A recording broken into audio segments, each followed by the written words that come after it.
حضور مسلمانوں میں کوئی ایسا سیاستدان بھی گزرا ہے جو مردہ ضمیر کا مالک نہ ہو؟ کس کا ضمیر کس کا مالک نہ ہو؟ مردہ ضمیر، مردہ ضمیر کا مالک نہ ہو؟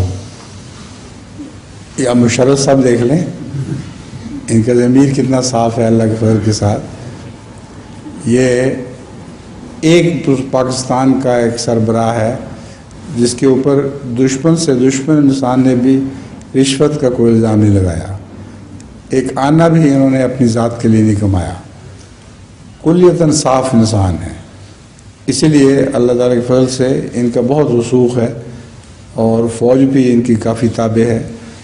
تو ایک مسلمانوں کا سربراہ تو میں بتا سکتا ہوں کہ اس وقت موجود ہے، اس کا ضمیر مردہ نہیں ہے۔